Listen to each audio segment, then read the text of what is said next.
Un seul mot pour décrire l'ambiance que nous avons vécue, exceptionnelle. C'était exceptionnel et magnifique. Je déclare ainsi ouvert les 9e Jeux de la francophonie. Bonsoir, bonsoir, bonjour, c'est Congo News 24. Bande Konanga, comme toujours avant de commencer notre émission, nous disons merci à Dieu. Nous disons merci à nos chers abonnés et téléspectateurs qui nous suivent partout dans le monde et en RDC. Bande Konanga, soyez les bienvenus. À la une, chers téléspectateurs, Bandeko et Obalubaka sont et Hindi. Réaction à Kinshasa sur le jeu de la francophonie. Boyoka, la revue de la presse Bandeko. En direct, il y a Kinshasa.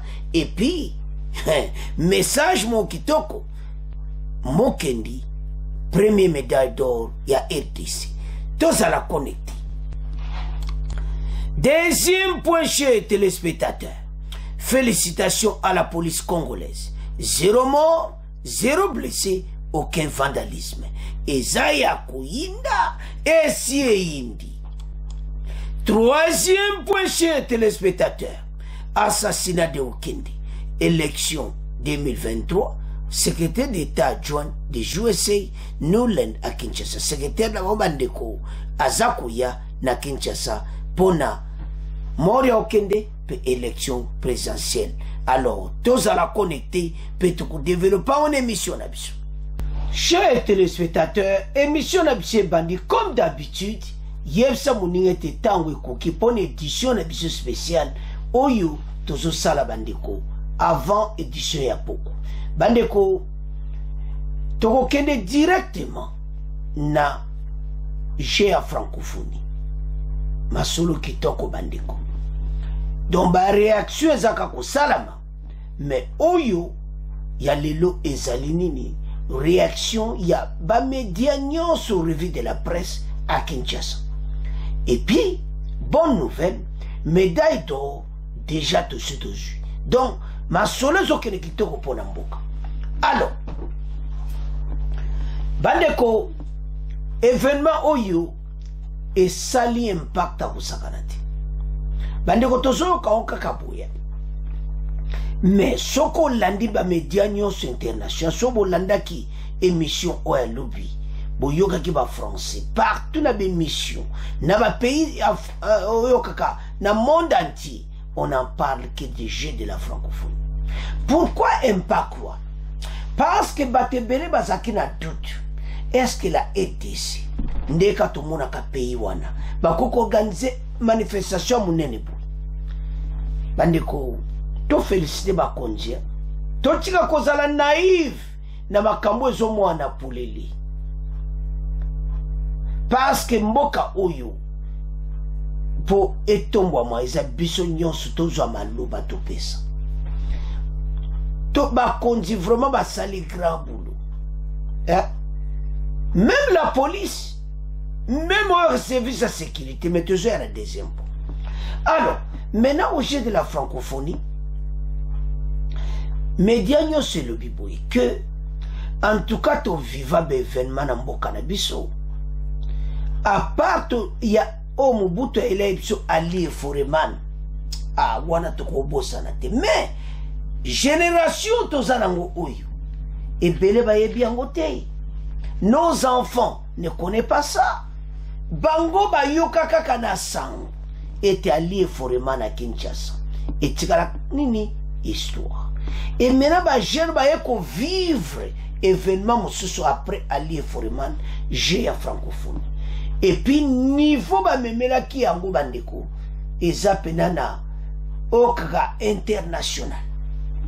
Tout a été fait. Okana modalité moko eza accepté. Bango moko ba organisateur à francophonie. Bazala qui perd la doute. Mais, et comme à la dernière minute, après visite à l'installation, bah, comment ils ont préparé, bah, non. Tala, mon conseiller, moi, zo tamboula, fatia zo tamboula, partout, tina, inikil, côté, bah, place au lala, partout, Azala qui présent. Et tout cela, pour l'intérêt à Bissombo Canabiso. Mais c'est la joie pour la RDC. Mais, Totanga. Oyo Kaka, Masolo Kitoko. Réaction à Kinshasa sur le jeu de la francophonie. Écoutez la revue de la presse, Bandeko. Revue de presse quinoise, lundi 31 juillet 2023. La plupart des journaux parus ce lundi à Kinshasa reviennent sur le jeu de la francophonie, lancé en début de week-end dernier. Donc, Barenyoso ezoloba Siriango. Alors, Toko Banda Bandeko, sur Bamedia, ndenge ni ba commenter la revue Oyo, Toko Kene Moko na Moko. Toko Banda sur les potentiels. Bandeko. Jeu de la francophonie. À Kinshasa, preuve de l'audace d'un pays tourné vers l'avenir. Titre le potentiel à 100 machettes. Ce quotidien rapporte qu'après 2 reports liés notamment à l'apparition de la pandémie Covid-19 en 2021 et 2022, Kinshasa, la plus grande ville francophone du monde, organise enfin le jeu de la francophonie. Toza grande ville ya francophone monde entier. Biso Kinshasa est sa grande ville. Soko yeba kite masolo yango. Alors, cet tabloïd bandeko soko bakamoza kitoko. Balobi boy. Tant to organiser GO, cet tabloïd que c'est devant plus de 80 000 bandeko spectateurs ayant pris d'assaut le stade de martyrs de la Pentecôte, que le président de la République a donné le coup d'envoi vendredi 28 juillet 2023 bandeko Oyokaka Kitoko de cette grande culturelle et sportive du monde francophone. C'est-à-dire que indique ce portail contre vent et marée, Kinshasa a démarré que l'avenir de la francophonie se joue en RDC. Premier pays francophone par sa superficie et deuxième par le nombre de locuteurs après la France. Oyoki bandeko, premier pays pour la superficie naïe, hein? Et puis deuxième par le nombre de locuteurs après Yemoko France. Masolo Kitoko. Ah ba détail bande wato el sabino. Soki nano s'abonner à te s'abonner bande kunanga. Avançons. Selon ce journal, la tenue de ces jeux dans la capitale congolaise est une preuve de l'audace d'un pays et de ses dirigeants tournés vers l'avenir. Tant au Lubaka, au Bisoté, Bolandia, Balobi ezali parce que na bango moko o bazo kamba mboka na biso ba dirigeant na biso miso na mozo tala na avenir à RDC bazo tala le passé l'avenir pour mboka oyo et kozala somo ah bokomona mikolo kuya. Le défi était bien énorme pour un pays qui n'a jamais rien organisé depuis des décennies. Cependant, souligne le potentiel avec ses imperfections. Comme l'a dit le chef de l'État, véritable artisan de cette réussite, c'est toute la RDC qui tient la tête au vent, tel un avion qui décolle. C'est comme un avion où ils ont décollé. Tala, bandeko mboko ils ont décollé. Mais bino mozako la pongi la muka. Alléluia. Makamoza kitoko apenda. Avançons. Ce journal rappelle que c'est comme l'a été le maréchal Mobutu à 74 et Ali Foreman. Félix Tshisekedi devient dorénavant une école de la farouche volonté qui aboutit forcément à quelque chose. Masolo Kitoko. Donc qu'est-ce qu'on est connu?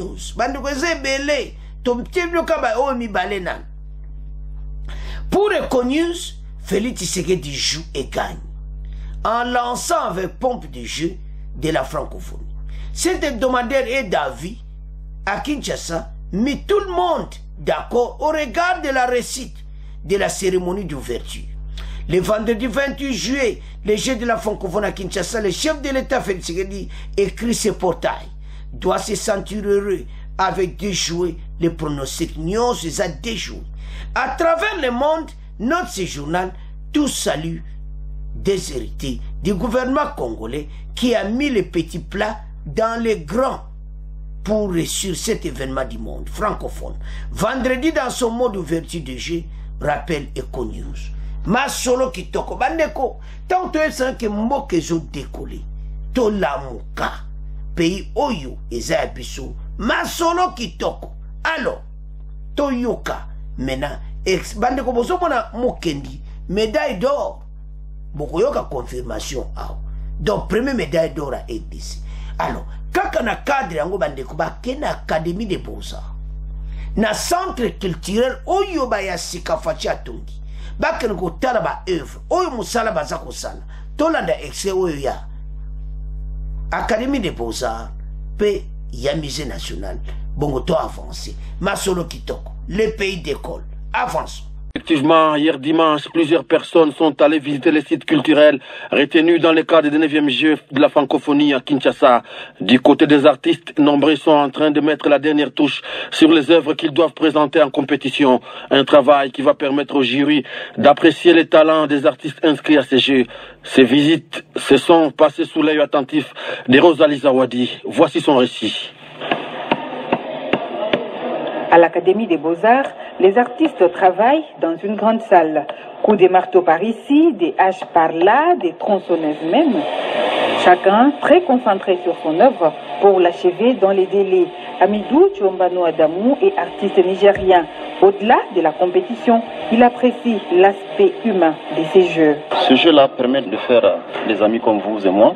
Ça permet de rencontrer beaucoup de gens qui viennent d'autres pays. Cela fait une diversité culturelle. Tout un chacun doit essayer de tirer un côté de fraternité pour qu'il y ait plus de projets dans l'avenir.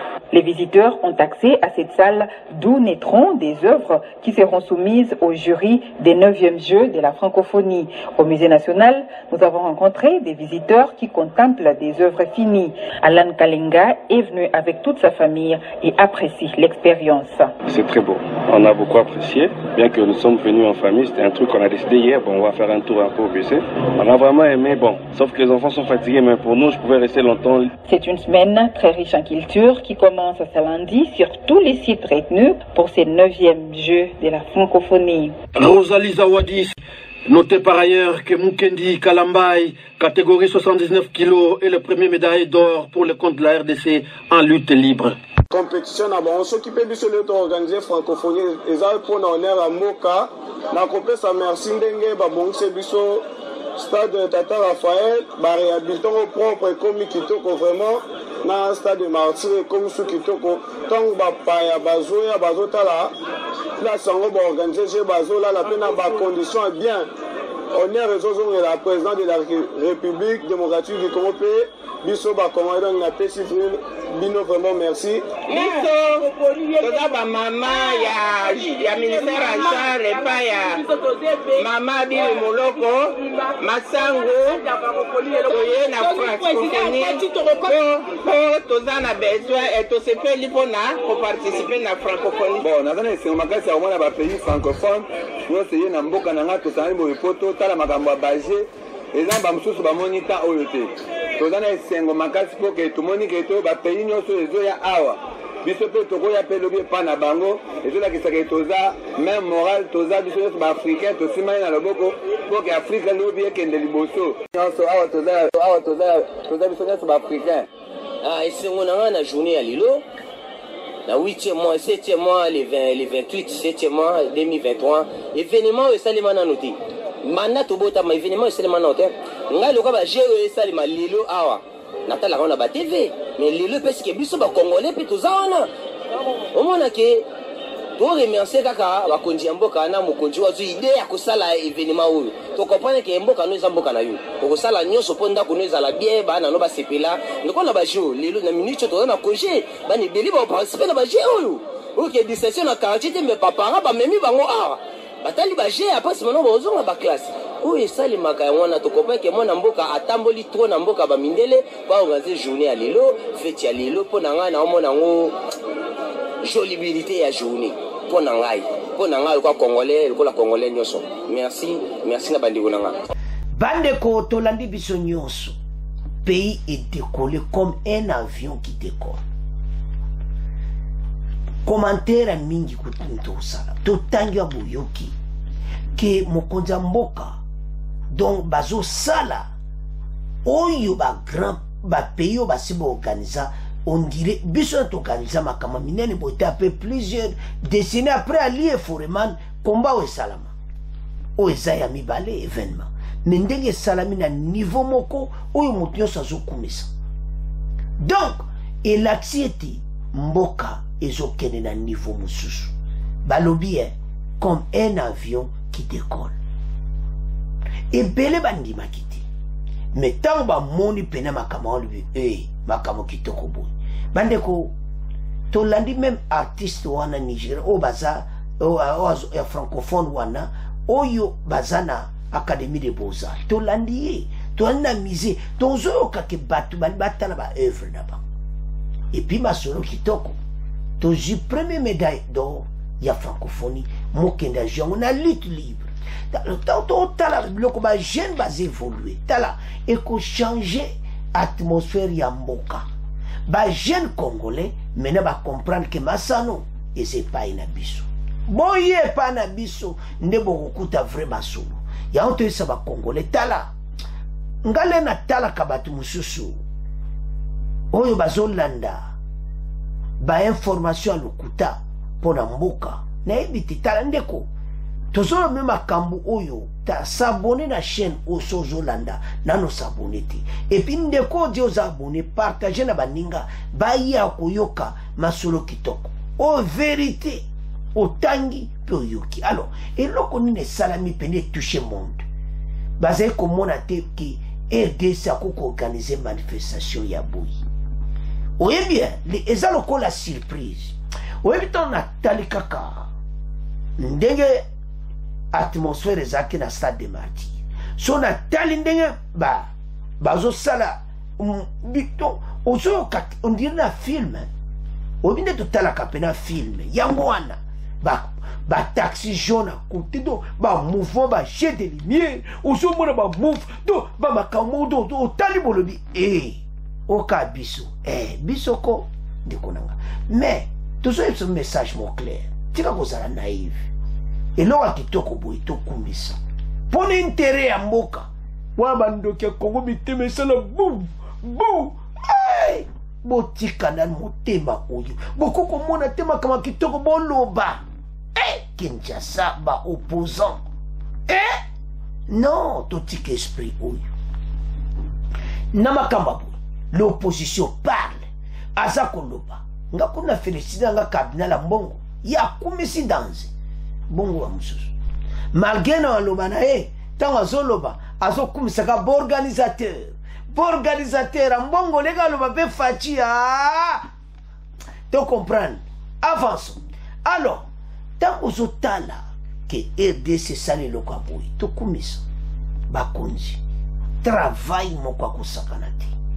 Donc, parce que na niveau pays na biso ezala ki tozala fond to kwa ko sala makambo te sans que ba konzi ba jo le courage mais parce que ba konzi ba comprendre que bazo tala avenir de to tangiona ba lobi la EDC et ses dirigeants bazo tala maintenant l'avenir ya mboka tota makambo pampa belega kiti tala les 20 ans on a o elekina gouvernement elekia tobo sana yango et comme histoire que to salaki 20 ans mboka kaka esika moko kaka ba mbongo eza kobima tozo mone loko te ba millions de dollars wana o ba yibaki na ba banque pendant 20 ans ba kwa ko sala ba jabo mais pourquoi ba sala kiti vous comprendre comment gouvernement ne ba travailler bon ya comparer bon na gouvernement oyo ntamba lobe ba opposer candidature tengabi mais FCC PPRD ba opposer candidature nana ko voter ba batiki mboka na kati ya libulu fatia bimisia on dit comme un avion qui décolle pezo ke na niveau mususu soko zolala la muka tika kozala naïf. Et maintenant niveau pays commis monde des akoloba partout on en parle to ebete to comme na niveau musu congolais tala masolo oyo francophonie échanger mboka na ndenga mukete kitoko. Donc so tala ba cérémonie et sili kitoko. Alors c'est à ce point to tiki premier point to comme qu'il y a deuxième point. Alors chers téléspectateurs oyo kaka police na biso bandiko balobi 0 mort 0 blessé dont 0 incident. Donc kitoko. Alors boyebi kaka le commandant o akotisika na place à Silvano Kasongo Blaise Kilimba Limba asali masulu ba féliciter police na ndenga mokiti na ndenge Jeux olympiques eza ko avancer oyo kaka bandeko. Donc et sali le plaisir des Congolais mboko ezalaki oyo ko likambo boy oh boy mais il n'y a rien. Kimia na kimia bandeko ezo spesa esengo ya otoyebisa bandeko tala changement na mboka eza nécessaire na makambo ibele. Tala Fatile ka changer ba policier a changer partout ezaka na Kinshasa te tozo mona vraiment parce bon ba kotisika ba kolinga ba prouver ba sala musala na ndenga bien. Premier discours na ye Naïba ke makamo kitoko kozala. Il a dit ceci que ça va chauffer pour bateau yo bazana ba on a problème ti ba kozala à l'aise mais ba oyo bazo tosa mi bekoti ba kozala mal à l'aise. Et il a dit le mot ça va chauffer. Totanga masolo kitoko na via francophonie kimia Kinshasa zokota kimia pe kotika la pona libela. Avançons. Et c'est Komona. Félicitations à la police congolaise. 0 mort, 0 blessé, aucun vandalisme. La tempête des tropiques cite le commissaire provincial de la police de Kinshasa, qui se félicite de la cérémonie de lancement des Jeux olympiques de la francophonie, n'a connu 0 mort, 0 blessé et aucun acte de vandalisme. Repris dans les colonnes de ce quotidien, le général Blaise Mboula Kilimba Limba se réjouit que la police a su contenir l'immense foule venue de nombreux assister à ce grand événement qui reste gravé dans les annales de l'histoire de la RDC. Et de poursuivre. Les stades étaient pleins comme un neuf, mais les stratégies mises en place par la police nationale a très bien marché. Par conséquent, la foule a été disciplinée, de même que les éléments de la police déployés sur le lit. La population a été encadrée jusqu'à la sortie du stade. Cela a donné une bonne image de la RDC vis-à-vis des pays voisins avec lesquels nous partageons la langue française, a poursuivi le commissaire divisionnaire adjoint de la police nationale congolaise. C'est tableau décrit que Blaise Mboulaki Mbalimba promet de maintenir cet élan de sécurité pendant toute la durée du jeu, soit du 28 au 6 août et après cette période. Bandeko, donc, tant que vous avez ndeka bozo mona police wande ba telemi na mulongo discipline. Et puis bana kinko na félicité bana Kisasa ba sali ndenge peneza kana poto mulongo. Oh ba jabwe non mutu nyonso a respecté que mulongo ezalaka tande ba sa mulongo. Donc bisengo wana ambiance avant le coup d'envoi, police sur place ndeto soma na stade de Martyrs. Donc peuple à l'année au nyon sous instruction. Et puis police a zaki discipliné. Et puis m'le resili ndeke tutangi wana escorte. Ah non. Makamoto mona te na police. Match si la wemena stade pe libanda bitumba. Tamba zobima. Kaka porto bobimeli ba policier musu bazo kena bino tina libanda batiki bino boki. Donc baza ko escorter population 80 000. Na ba porte nyonso baza ko bimela. Ah! Félicitations. Yango makamu tozo luka na EDC. Avançons. Bande koto tangi. Que balobi la police azaki disciplinée. Et puis peuple non Congolais otomoni wana na stade de Martyr bo continue kosala boyeko ata na bamagaza miki bosali mulungu ko bowelela kate bana mboka nde bolakisi na stade bolakisi ba étranger ba européen ete biso pe discipline ça bolakisi bango na stade de Martyr bolakisi yango partout na bamagaza na zandu bosoma mwa eloko batebele batondi bosali mulungu bana mboka mulongo epesaka esengo nana ye liboso azwi mosusu landa moninga na mulongo tika kosote ata likamongo eza ndenge nini botika kopesa bakope okata mulongo me bozowela biloko mobo tozosomba biloko yo basaka loso nini bozosomba bosala mulongo bomo ndenge simbi epesi propre esi bokotaki stade tokotaki esi bozangi te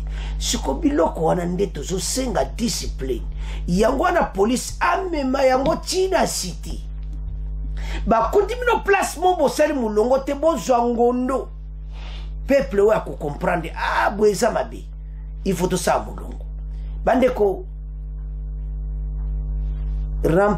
ndenge aremplaçaki Silvano Kasongo ezaki nécessaire la capitale eza na kimia kosakana te parce que changement ememaki eloko moko ya sika bomoni congolais police aza wana me biso mpe tochange mentalité totosa oyo balobi place akosala bo te sala kosala bongo te partout na bakambo tozosala EDC na biso totangi na premier point eza kodécoller pour le moment makambo ebele bakonzi oyo gouvernement bazobandela ngo a zero bakuti mboka mawa tala soko otali effort gouvernement faci basali bandeko ta so tozoloba lemo esalanga mpasi soko ozoloba yokanisi tozokumisa bakonzi tozokumisa bango te tozoloba nde verité ya makambo oyo esalami basali effort bakuti pays na eta moko bongo armée oyoki na mawati o armée na biso bakutaki yango donc infiltration ekota Rwanda akota partout il fallait nanu infiltration wana kosilisa yango po guerre à l'est wana biso togaye yango effort esalami na niveau ya makasi na badomaine ebele tala police même police na biso ezalaki infiltré mais tala bana mboka de père et de mère tala mosalo basali comparé yango siko na baneweleki po elakisa koma infiltration ezalaki bajeune oyo policier congolais bayebi ete eza mboka na biso tika tosala makambo na kitoko la discipline bandeko esali vrai bapolisi wana nzambe asunga mo baprime moko boye kopesa bango eza esengo alors bandeko oyo kaka Blaise a remplacé Silvano, le commandant à ville à Kinshasa la police a sali masolo kitoko. Donc, makambo l'équipe propre, 0 mort, oyo kaka, 0 blessé, 0 incident. Attends mon côté kaka. Donc, vandalisme, zato ba buka ki place moboy, o ba buka pas 0 vandalisme. Ozo mona ki police a sali grand boulot. Et puis bon ba yaki ba komba moni pena ki mais où est ça aider ces moussus. Voilà les travaux de la police. Alors bande konanga c'est à ce point to komo tika deuxième point to komo kene na troisième point. Chers téléspectateurs to komi na point na biso o balubaka e yindi. Les États-Unis d'Amérique bastindi le secrétaire d'État bande kwaza haute autorité après Blinken, le secrétaire d'État américain adjoint Azako Yana Kinshasa. Assassinat de Okende, élection 2023, et ça na cadre masolo na ye tangazo yana mboka na biso. Tout ceci ça a commencé au moment où assassinat Okende Salami. Bande koya ensemble, bakena bambassade pona bango ezaki ko basenga secours bwena bwe bato alors que gouvernement zo sala déjà démarche koto yo na ba belge na ba français na Afrique du Sud pour l'enquête. Mais bango ba keiti na ambassade des États-Unis et alerté ba américain. Bazo kansa ndenge Katumbi azo déclaré que ça assassinat et ça état muté sali bongo et ça gouvernement et tout ça ba chantage wana tango bimaki Maison Blanche pe sala bango bien te fallait batinda mutu asa koya na Kinshasa. Mais alobi bien kaza yape ma solo et élection pe na oyo makambo ya okende toke na o malembe so na lobi élection biso toza pays indépendant ba américain ba liona pona ko aider bazana pona ko diriger biso tout ça la clair. Il nous aide mais ce n'est pas pour nous diriger. Pour l'élection ça toza pays indépendant et puis mosale sa makitoko makambo zo kende bien kadi maza ko avancer malgré ko bazui oyo botane mission eleki il y a incendie. Mais ezama kamoko za très sérieux na mboka. Alors élection oyo bango tu batie mission na yango ezama biso sa toza makambo ka ekene bien mais na yebite parce que moi ba Katumbi ba yebi kaka anga fona bimaka président de la République na bimaka président de la République. Alors on a profité na makambo élection les dossiers ya okende eza bien te okende akokai jamais kokufa na ba condition wana biso tolo bango to sepe na nguti. Alors tango bango balobi ke za assassinat politique ba américain pe balobi non to tinda secrétaire d'état adjoint aya na ADC bande ko za somo asa kuya akokutana na makambo na bakonzi na kawo. Mais tango kene na ambassade américaine Lucie Oaza ambassadrice na ya américaine na ADC aloba kibo que gouvernement congolais a pression ka pas gouvernement te to mona lumière na liwaya que d'après réunion na Katumbi na ambassade. Bon oyo lobama ikuna ba mo Katumbi ba yebo ba loba ikuna pa ba Amérique. Mais l'autre to beta c'était ça moko que ezala malamu ti liwaya okindi et comment le cola propagande moko politique. Je me souviens quand le ministre des Finances Nicolas Kazadi avait dit ceci ensemble ba silikaki mais et ça pour la fierté à famille oyo tout pesa bango respect ba perdre mutu na bango te komate makama politique na kati ya liwaya mutu et ça là qui propriété mais totanga total arrivé ma solo ni azoya nango passe au Kenya Afrique du Sud et puis à Koyana ADC. Avançons. Assassinat de Okindi et élection, le secrétaire d'État adjoint des USA Nuland à Kinshasa. Le secrétaire d'État adjoint par intérim, sous-secrétaire d'État aux affaires politiques, Victoria Nuland, s'apprête à entreprendre une mission diplomatique de grande importance en Afrique du Sud, en Côte d'Ivoire et en République démocratique du Congo. Cette visite, qui se déroulera du 29 juillet au 4 août, vise à renforcer les relations et les échanges de ces nations africaines tout en retirant le soutien des États-Unis à des élections libres et équitables. Donc, et ça m'a comme minene.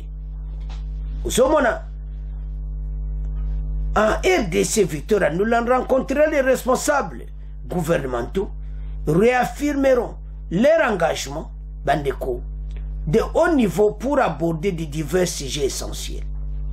Alobela akoya okutan ba responsable na biso bakosola ba makamoko très important.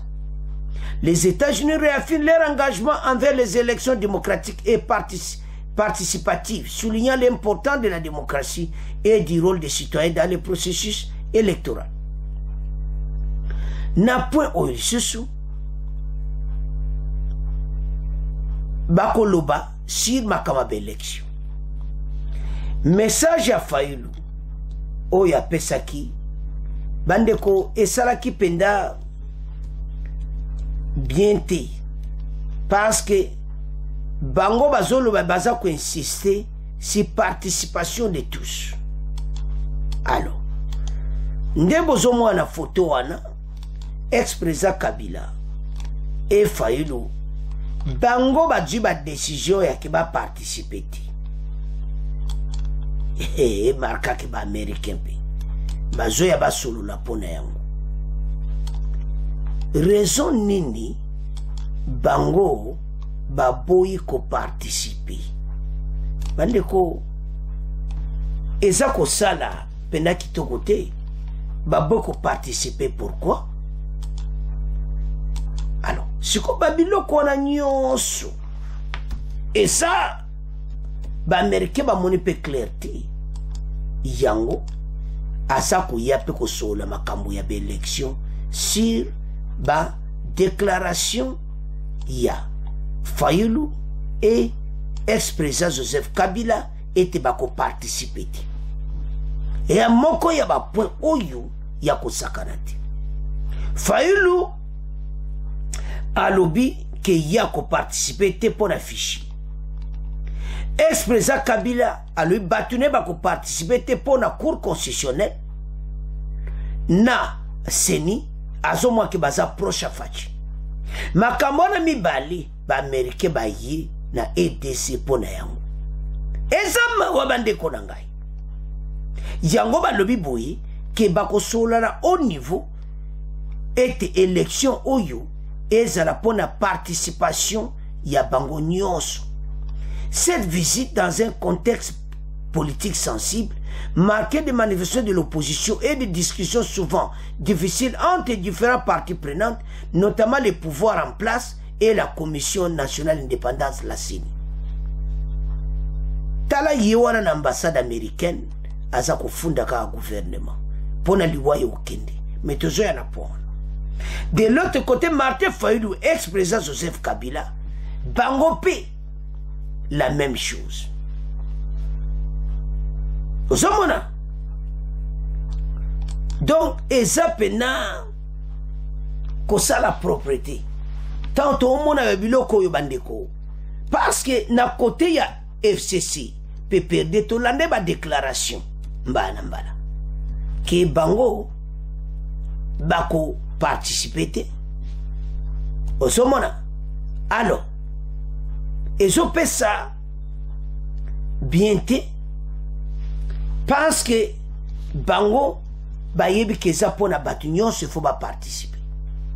Yango tina ye azako ya po balingi participation ya batu nyonso. Bon. So la ni ba se ba déclaration oyo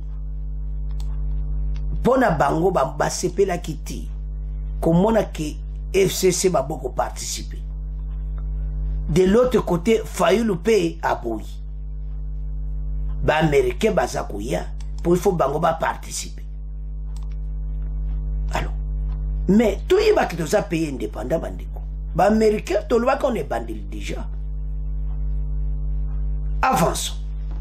Dans une précédente communication, Lucie Tamlin, l'ambassadeur des USA, avait déjà exprimé l'importance de la participation pleine des leaders de l'opposition au processus électoral pour garantir des élections crédibles, inclusives et les électeurs congolais aspirent. Balobi ambassadrice Oyo, aloba qui était faux, bata Kabila bazala, batu ya Fayulu bazala, pour ba mon élection on est appena crédible.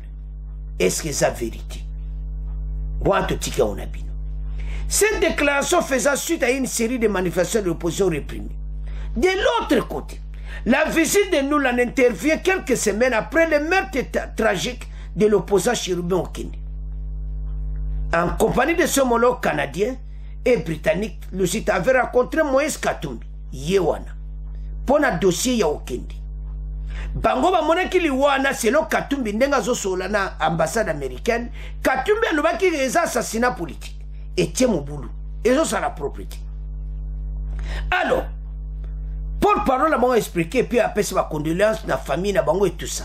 Alors, la dame secrétaire d'État adjointe aza autorité monene ba américain donc tolo ba ke 3e ka peut 4e personnalité pour yemuta landi secrétaire d'état Blinken sikoyo azako ya ba dossier minene okende élection FCC pourquoi ba participer pourquoi ESID pe ba boko participer bandeko makambo eza grave tomeka ko analyser yango ensemble parce que surtout son mon opposition na biso bazolinga ka élection oyo ekota mobulu déjà kuna batumbi biso bureau ya seni batumbi yango na Sud Kivu epeli moto ezo sala propriété avance bande ko botala yazako yana ba dossier minene akosola ba au niveau sadina ba fachi bango nyonso et puis akosola na ba katumi bango nyonso message ya bango ezani balobi ke élection oyo il faut opposition nyonso ba participer bozomo ne pas problème ezako ya il faut batu nyonso ya Kabila ba participer batu nyonso Fayulu ba participer le message au Fayulu na Kabila ba pesi za ndenge moko do bayokanaki Fayulu et Kabila message kokani ngana ko participer te ngana ko participer te bon muta za raison na côté FCC ex-président Kabila balobi que bango ba ko participer te pour seni wana il faut ba bandela cour constitutionnelle wana il faut ba changer na côté Fayulu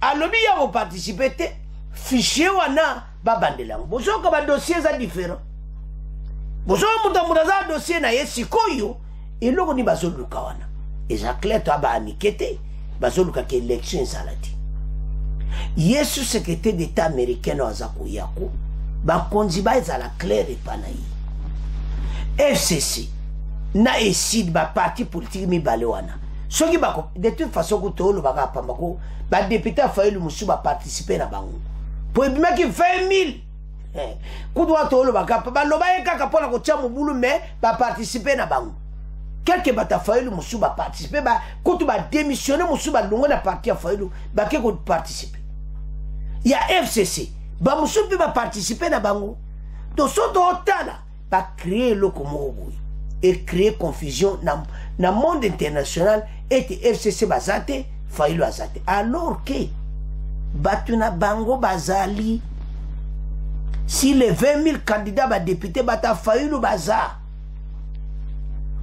ba musuku ba démissionnaire déjà kutu ba longwa bazali FCC bazali pourquoi tu sala pourquoi tu manipuler population communauté internationale jusqu'à ce que mon grande personnalité américaine a quitté na Kinshasa pour ces dossiers wana ezalaki élection tokende sikona okende assassinat okende Katumbi akena ambassade américaine alobi keza assassinat politique alobaki on paye moko na micro tanto otala biloko bandeko zo sala pasi yango wana ezo sala propriété na famille na ye ba perdre moto na bango mais comme ba avantage moko politique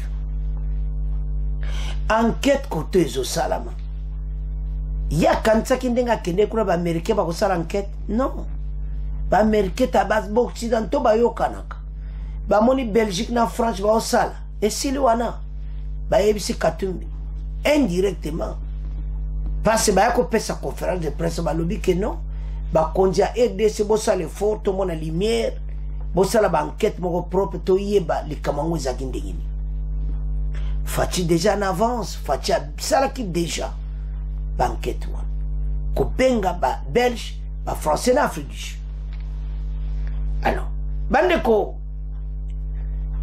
tosolo bana mboka na biso eza mawa ndenge totangi wana biso stolandi beloto ntolo beza moko que EDC sa pays indépendant élection kozala quel que soit bateau baza koloba de toute façon ezeka façon manipulation pour bazali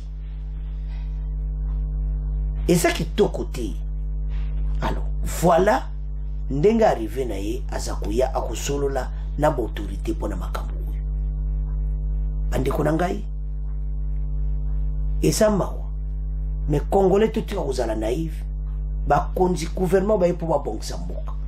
Alors c'est ça na point de tozoclôturer mission mais tozoyesa bacongolais bokontinue kosaboni tokutana na bino na 22h30 deuxième émission 22h30 kozanga te vraiment solo.